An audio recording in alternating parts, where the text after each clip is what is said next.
हसणं होईल सोपं, जीवन होईल खास. पलूस आणि परिसरातील नागरिकांच्या आता दाताच्या उपचारासाठी सांगली, कोल्हापूर, पुणे, मुंबईची धावपळ थांबणार. पलूस शहरातील एकमेव अत्याधुनिक दातांचा दवाखाना, जिथे single visit root canal treatment सह दातांच्या सर्व समस्यावर खात्रीशीर उपचार. डॉक्टर प्रणव सचिन सुतार यांचे Smile Studio multi speciality dental clinic, Bhosale Plaza, new ST stand समोर, पलूस. अपॉइंटमेंटसाठी संपर्क 72 72 82 72 27 आणि 87 93 75 16 25. वेदांत बंडगर हत्या प्रकरणातील आरोपींवर मकोका लावण्याची प्रक्रिया सुरू, कुणाचीही गय नाही. पालकमंत्री चंद्रकांत पाटील. वेदांत बंडगर हत्या प्रकरणातील आरोपींवर महाराष्ट्र संघटित गुन्हेगारी नियंत्रण कायदा मकोका अंतर्गत कारवाई करण्याची प्रक्रिया सुरू असून या प्रकरणात कुणाचीही गय केली जाणार नाही, असा इशारा जिल्ह्याचे पालकमंत्री चंद्रकांत दादा पाटील यांनी दिली आहे. या प्रकरणाबाबत पालकमंत्री कार्यालयाकडून प्रसिद्ध करण्यात आलेल्या पत्रकात चंद्रकांत पाटील यांनी सांगितलं की निष्पाप वेदांत बंडगरची हत्या ही अत्यंत गंभीर, दुर्दैवी आणि धक्कादायक घटना आहे. वेदांतच्या कुटुंबियांच्या दुःखात आपण आणि राज्य शासन सहभागी असून पीडित कुटुंबाला न्याय मिळवून देण्यासाठी शासन कटिबद्ध आहे. घटना घडल्यापासून तपासाच्या हालचालींवर आपण बारकाईने लक्ष ठेवून असल्याचे त्यांनी नमूद केलं. या गुन्ह्यातील प्रत्येक दोषीला कायद्यापुढे उभे करण्यासाठी पोलीस यंत्रणेला कठोर सूचना देण्यात आल्या असून कोणताही हस्तक्षेप अथवा दबाव सहन केला जाणार नाही, असंही त्यांनी स्पष्ट केलं. दरम्यान या प्रकरणातील मुख्य आरोपीसह दोघांना अटक करण्यात आली असून इतर आरोपींचा शोध सुरू आहे. आरोपींवर मकोका अंतर्गत कारवाई करण्याची प्रक्रिया सुरू असल्याची माहितीही पालकमंत्र्यांनी दिली. वेदांत बंडगर प्रकरणात दोषींना कोणत्याही परिस्थितीत सोडले जाणार नाही.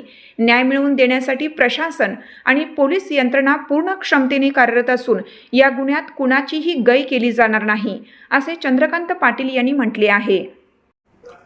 निष्पाप वेदांत बंडगरची हत्या ही कुठल्याही संवेदनशील मनाला त्रास देणारी आहे, माणुसकीला काळीमा फासणारी आहे.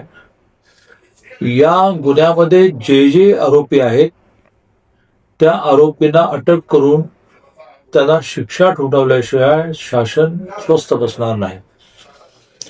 या गुन्ह्यामध्ये अतिशय कठोरपणे शोध घेऊन संबंधित प्रत्येकाला अटक करून संघटित गुन्ह्याचा मोका कायदा त्यांना लावा, असाही आग्रह, अशी सूचना मी पोलीस प्रशासनाने केली आहे. घटनेच्या दुसऱ्या क्षणापासून मी या घटनेमध्ये प्रत्येक पोलीस अधिकाऱ्याशी, प्रत्येक संबंधित अधिकाऱ्याशी बोलतो आहे. हे प्रत्येक वेळेला जाहीरपणे सांगण्याची आवश्यकता नाही. या सततच्या कोऑर्डिनेशनमुळे यातले 2 मुख्य आरोपी, प्रामुख्याने निलेश गडदे आणि त्याचा साथीदार अतुल वायदंडे, या दोघांना अटक करण्यात आली. 3 उरलेले गुन्हेगार जे आहेत त्यांच्यापर्यंत पोलीस लवकरात लवकर पोहोचतील. आता हा गुन्हा जो आहे तो स्थानिक गुन्हे शाखेकडे वर्ग केला आहे. अप्पर पोलीस अधीक्षकांच्या थेट मार्गदर्शनाखाली तपास सुरू आहे आणि लवकरात लवकर याची चार्जशीट तयार होईल आणि त्या संदर्भामध्ये जिल्हा मुख्य न्यायाधीशांशी बोलून ही केस फास्ट ट्रॅकवर कशी घेता येईल, लवकर निकाल कसा लावता येईल, याच्यात दिरंगाई कसे होणार नाही याचा स्वतः मी प्रयत्न करणार आहे. प्रामुख्याने या गुन्ह्याला संघटित गुन्हेगारी असल्यामुळे लवकरात लवकर सगळी कागदपत्र पूर्ण करून मोकाही लावण्याची सूचना मी दिलेली आहे.